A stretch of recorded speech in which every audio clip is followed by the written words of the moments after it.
Hello student, welcome back to my channel বংবালানেটে তোমাদের class 10-এর এবিটিএ টেস্ট পেপার সমাধান সিরিজ চলছে। আজকে তার আরও একটা নতুন ভিডিও। আজকে দেখো তোমাদের যে পেজ নাম্বারটা হবে 469 পেজ। এই 469 পেজে তোমাদের জন্য কি কি প্রশ্ন রয়েছে চলো দেখে নিই। প্রশ্নগুলোর সাথে সাথে উত্তরগুলো তোমাদের সাথে ডিসকাস করব, সাথে অনেক ছোট ছোট তথ্য দেবো যেগুলো তোমাদের পরীক্ষার জন্য অনেকটা হেল্পফুল হবে।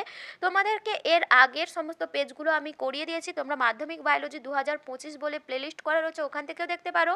এছাড়াও এই ভিডিও ডেসক্রিপশন বক্সেও সমস্ত ভিডিও লিঙ্ক দেওয়া থাকবে, সেখান থেকেও দেখতে পারো। দেখো, তোমরা যদি প্লেলিস্টটা চেক করো সেখানে কিন্তু তোমাদের topic wise question bank solve series রয়েছে, তো সেখান থেকেও তোমরা সেগুলোও দেখতে পারো। কোশ্চেন ব্যাংকের টপিক ওয়াইজ সমাধানগুলো যদি দেখো সেখান থেকেও তোমরা এমসিকিউ এসএকিউ প্রশ্নের সমস্ত সমাধান পেয়ে যাবে, যেগুলো তোমাদের কিন্তু অনেকটাই হেল্প হবে। তোমাদের মেন এই এমসিকিউ আর এসএকিউ এই জায়গাটা থেকে যদি তোমরা ফুল মার্কস ক্যারি করতে পারো তবে কিন্তু তোমরা 2 নাম্বার 5 নাম্বারেও মোটামুটি নাম্বার তুলে নিতে পারবে এবং সবাই মোটামুটি ভালো স্কোর করতে পারবে লাইফ সায়েন্সে। সেজন্য তোমাদেরকে বলবো তোমরা পুরো লিস্টটায় প্লেলিস্টটায় চেক করে সমস্ত ভিডিওগুলো দেখে নিও। সাথে যদি কোনো উত্তরে তোমাদের কনফিউশন থাকে বা কোনো টপিক নিয়ে যদি তোমাদের ভিডিও লাগে সেটাও আমাকে কমেন্টে জানাতে পারো, আমি তোমাদের জন্য কিন্তু সে ধরনের ভিডিও নিয়ে আসবো। তো চলো দেরি না করে আজকের পেজটাতে দেখে নিই কী কী প্রশ্ন রয়েছে এবং সাথে উত্তরগুলো ডিসকাস করে নিই। দেখো, প্রথমে প্রশ্ন রয়েছে, ফার্নেস শুক্রাণু ম্যালিক অ্যাসিডের প্রভাবে ডিম্বাণুর দিকে অগ্রসর হয়, এটা কি ধরনের চলন? দেখো, এখানে ম্যালিক অ্যাসিড মানে রাসায়নিক পদার্থ, আর ফার্নেস শুক্রাণুটা পুরোটাই ডিম্বাণুর দিকে অগ্রসর হচ্ছে, মানে এখানে উদ্ভিদ অঙ্গে সামগ্রিক চলন ঘটছে। সামগ্রিক চলন মানেই সেটা ট্যাকটিক চলন হবে, আর সেই কারণে, আর এটা যেহেতু রাসায়নিক পদার্থের কারণে হচ্ছে সেই জন্য কেমোট্যাকটিক। অপশন বি হয়ে যাবে সঠিক আনসার। আশা করি তোমরা বুঝতে পেরেছো কারণটা কি বললাম। এরপরে রয়েছে, দেখো, কোন জোটটি সঠিক নয়? এর মধ্যে কোন জোটটা সঠিক নয়? অ্যাবসিসিক অ্যাসিড পত্ররন্ধ্র বন্ধ হওয়া, জিব্রেলিন পত্রমোচন রোধ, সাইটোকাইনিন কোষ বিভাজন, অক্সিন অগ্রস্ত প্রকটতা। এর মধ্যে যেটা সঠিক নয় সেটা হয়ে যাবে জিব্রেলিন পত্রমোচন রোধ। পত্রমোচন রোধে কিন্তু জিব্রেলিন সাহায্য করে না, সাইটোকাইনিন সাহায্য করে। বাকি সমস্ত জোড়গুলো ঠিক রয়েছে। অ্যাবসিসিক অ্যাসিড পত্ররন্ধ্র বন্ধ হওয়ার জন্য সাহায্য করে, সাইটোকাইনিন কোষ বিভাজনে সাহায্য করে, অক্সিন অগ্রস্ত প্রকটতায় সাহায্য করে, কিন্তু জিব্রেলিন পত্রমোচন রোধে সাহায্য করে না। জিব্রেলিন অগ্রস্ত মুকুল বৃদ্ধিতে সাহায্য করে, এছাড়া তোমাদের পর্বমধ্যে দৈর্ঘ্য বৃদ্ধিতে সাহায্য করে। যে এটা পত্রমোচন রোধ করাটা, এটা হচ্ছে গিয়ে যেটা তোমাদের বার্ধক্য বিলম্বিতকরণ, যেটা সাইটোকাইনিনের কাজ। অপশান বিটা সেই জন্য ভুল হয়ে যাবে। এখানে সঠিক আনসার অপশান বি। এরপরে রয়েছে, দেখো, থাইরয়েড স্টিমুলেটিং হরমোন খরিত হয় কোন গ্রন্থি থেকে? থাইরয়েড স্টিমুলেটিং হরমোন খরিত হয় পিটুইটারি গ্রন্থি থেকে। পিটুইটারির অগ্রখণ্ড থেকে খরিত হয় থাইরয়েড স্টিমুলেটিং হরমোন, যেটা থাইরয়েড গ্রন্থিকে উদ্দীপিত করে T3 T4 এই হরমোনগুলো ক্ষরণের জন্য। তো চলো এরপরে চারের প্রশ্ন দেখে নিই। মাইটোসিস কোষ বিভাজনের যে দশায় নিউক্লিয় পর্দার সম্পূর্ণভাবে বিলুপ্তি ঘটে সেটা কোনটা? তো মাইটোসিস কোষ বিভাজনে নিউক্লিয় পর্দার সম্পূর্ণভাবে বিলুপ্তি ঘটে কোন দশায়? এটা হয়ে যাবে মেটাফেজ দশা। দেখো, প্রোফেজ দশার শেষের দিকে নিউক্লিয় পর্দা নিউক্লিওলাসের অবলুপ্তি হওয়া শুরু হয়, কিন্তু সম্পূর্ণভাবে বিলুপ্ত হয়ে যায় মেটাফেজ দশায় গিয়ে। সেই জন্য এখানে কিন্তু প্রোফেজ দশা উত্তর করবে না, মেটাফেজ দশা উত্তর করবে, তবেই সঠিক উত্তর হবে। এরপরে রয়েছে, দেখো, নিচের কোনটি জলপরাগী নয়? এর মধ্যে কোনটা জলপরাগী নয়? পাতাঝাজি, পাতা শ্যাওলা, পদ্ম, এই তিনটাই জলপরাগী। সেরাটোফাইলাম জলপরাগী নয়। এরপরে রয়েছে, দেখো, ছয়ের প্রশ্ন, সপুষ্পক উদ্ভিদের শস্যের ক্রোমোজোম সংখ্যা 48 হলে বৃতির কোষে ক্রোমোজোম সংখ্যা কত হবে? দেখো, আমরা সবসময় জানি সপুষ্পক উদ্ভিদের শস্যের ক্রোমোজোম সংখ্যা ট্রিপ্লয়েড প্রকৃতির হয়, মানে এখানে 3n সমান 48 দেওয়া রয়েছে। আর বৃতির কোষে ক্রোমোজোম সংখ্যা কত থাকবে? তাহলে 2n। 3n সমান যদি 48 হয়, 2n সমান হবে 32। এখানে অপশন সি হয়ে যাবে সঠিক আনসার। নেক্সট প্রশ্ন রয়েছে, দেখো, মেন্ডেলের প্রথম সূত্রটি কোন সত্যের উপর প্রতিষ্ঠিত? অপত্যে বিপরীতধর্মী বৈশিষ্ট্যের একত্রীকরণ, অপত্যে বিপরীতধর্মী বৈশিষ্ট্যের সহাবস্থান, অপত্যে গ্যামেট গঠনকালে বিপরীতধর্মী বৈশিষ্ট্যগুলো পৃথকীকরণ, অপত্যে একই বৈশিষ্ট্যের সহাবস্থান। দেখো, এখানে যে মেন্ডেলের প্রথম সূত্রটা যে সত্যের ওপর প্রতিষ্ঠিত, সেটা মেন্ডেলের প্রথম সূত্রটা হচ্ছে পৃথকীভবনের সূত্র। তো সেটা কিন্তু এখানে এটা হয়ে যাবে অপত্যে গ্যামেট গঠনকালে বিপরীতধর্মী বৈশিষ্ট্যগুলো পৃথক হয়ে যায়। অপশন সি হয়ে যাবে সঠিক আনসার। নেক্সট প্রশ্ন রয়েছে, দেখো, আলফা থ্যালাসেমিয়া জিনের অবস্থান কোথায়?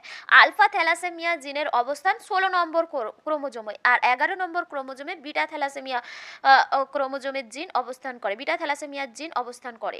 এরপরে রয়েছে, দেখো, বর্ণান্ধ পিতার জিনোটাইপ কোনটা? এর মধ্যে বর্ণান্ধ পিতার জিনোটাইপটা কোনটা?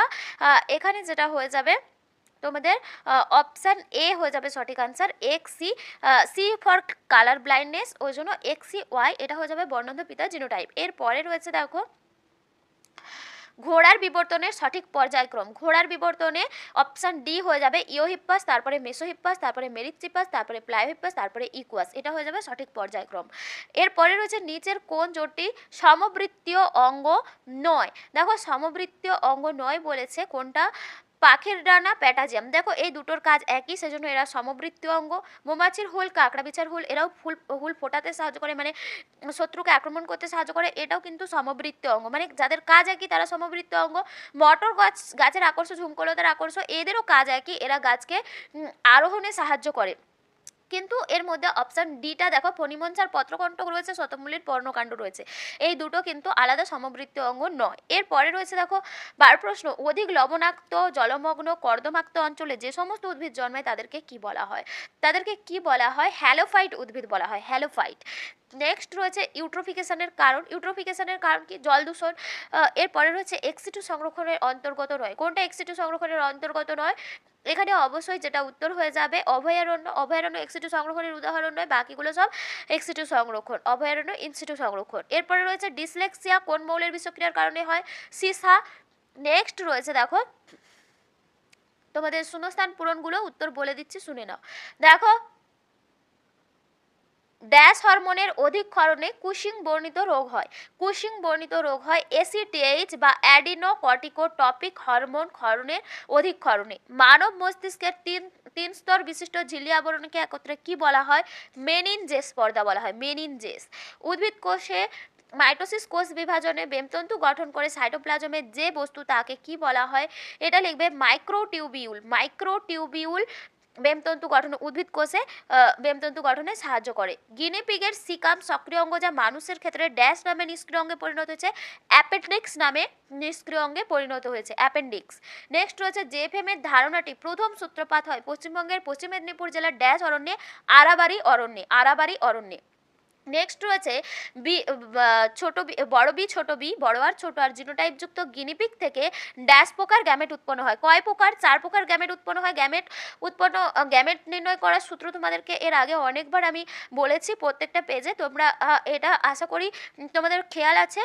তো এখানে আমি উত্তরটা শুধু বলে দিলাম, 4 প্রকার গ্যামেট উৎপন্ন হয়। এরপরে তোমাদের সত্য মিথ্যা নিরূপণ। দেখো সত্য মিথ্যা নিরূপণের মধ্যে প্রথম রয়েছে কবজা সন্ধির উদাহরণ হলো হাঁটুর সন্ধি। এটা একদম ঠিক, কারণ আমাদের হাঁটু আর কনুইয়ের সন্ধি দরজার কবজা যেমন যে কোনো একদিকে ভাঁজ হতে পারে, তেমনি কিন্তু আমাদের হাঁটু আর কনুই কিন্তু একদিকেই ভাঁজ হয়, সে কারণে এই সন্ধিগুলোকে কবজা সন্ধি বলা হয়।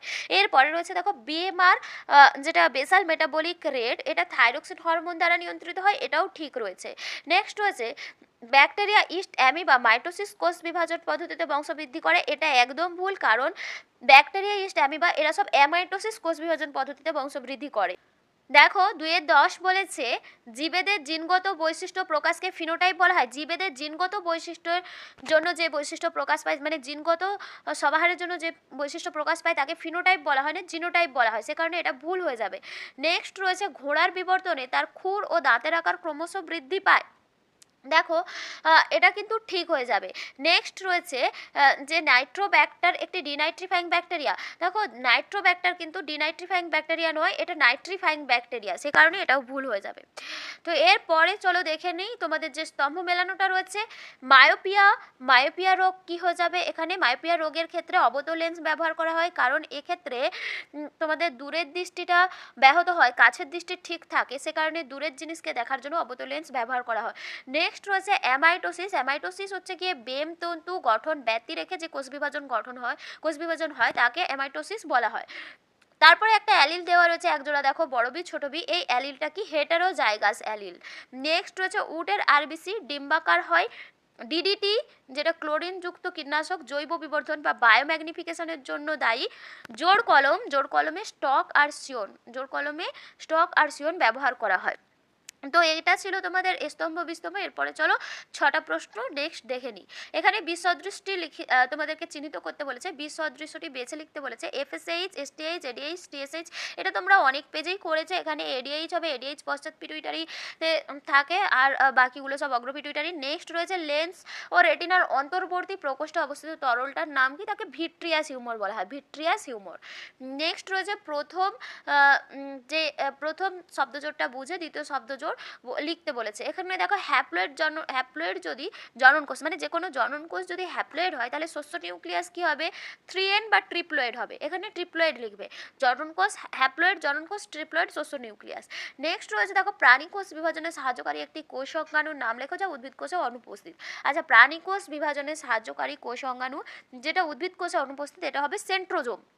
নেক্সট রয়েছে মেন্ডেলের এক সংকর জননের একটি ব্যতিক্রমিক ঘটনার নাম লেখো। এটা মেন্ডেলের এক সংকর জননের একটি ব্যতিক্রমিক ঘটনা তোমরা অসম্পূর্ণ প্রকটতা লিখতে পারো, ঠিক আছে, যেটা সন্ধ্যা মালতী ফুলের মধ্যে দেখা যায়। নেক্সট রয়েছে দেখো অভিযোজনে ফাইলোক্লেডের গুরুত্ব কি? দেখো ফাইলোক্লেডের গুরুত্ব কি? ফাইলোক্লেড রসালো, চ্যাপ্টা আর সবুজ প্রকৃতির হয়। এটা জল সংরক্ষণ আর সালোক সংশ্লেষের জন্য সাহায্য করে, এটাই অভিযোজনের গুরুত্ব। নেক্সট রয়েছে দেখো যে নিচের 3টা বিষয়ের মধ্যে একটা বিষয়ের অন্তর্গত, সেটা খুঁজে বের করতে বলেছে। এখানে বায়ু দূষণ হবে, কারণ বায়ু দূষণের সঙ্গে কার্বন মনোক্সাইড, এসপিএম, বংক্রাইটিস সবগুলো যুক্ত। নেক্সট রয়েছে অ্যামোনিফিকেশানে সাহায্যকারী একটা ব্যাকটেরিয়া। দেখো এই অ্যামোনিফিকেশানের ব্যাকটেরিয়া বা অ্যামোনিফাইং ব্যাকটেরিয়াগুলোর নাম মনে রাখার একটা সহজ উপায় তোমরা মনে রাখতে পারো। তোমরা নিশ্চয়ই ডিপিটি যে রয়েছে, ডিপিটি যে তোমাদের ভ্যাকসিন রয়েছে, এটার নাম অনেকেই শুনে থাকবে। তো ডিপিটি ভ্যাকসিন থেকে এই নামটা মনে রাখতে পারো। D for denitrifying bacteria, P for Pseudomonas আর টি ফর থিওব্যাসিলাস। মানে এখানে সিউডোমোনাস, থিওব্যাসিলাস এই দুটো ডিনাইট্রিফাইং ব্যাকটেরিয়া, ঠিক আছে। D for denitrifying bacteria, P for Pseudomonas আর তোমাদের টি ফর থিওব্যাসিলাস। মানে তোমাদের সিউডোমোনাস আর থিওব্যাসিলাস এই দুটো হচ্ছে ডিনাইট্রিফাইং ব্যাকটেরিয়ার নাম। তো এইভাবে তোমরা মনে রাখতে পারো যদি ইজি ট্রিক মনে হয়। তো এটা ছিল তোমাদের সমস্ত 1 নম্বরের প্রশ্ন, তোমাদের 469 পেজে করিয়ে দিলাম। আশা করি ভিডিওটা তোমাদের জন্য হেল্পফুল হয়েছে। যদি হেল্পফুল হয়ে থাকে অবশ্যই লাইক করো, কমেন্ট করো আর বন্ধুদের সাথে শেয়ার করতে ভুলে যেও না। আবার পরবর্তী ভিডিওতে তোমাদের সাথে দেখা হবে। ততক্ষণ সবাই খুব ভালো থেকো, সুস্থ থেকো। আজকে টাটা।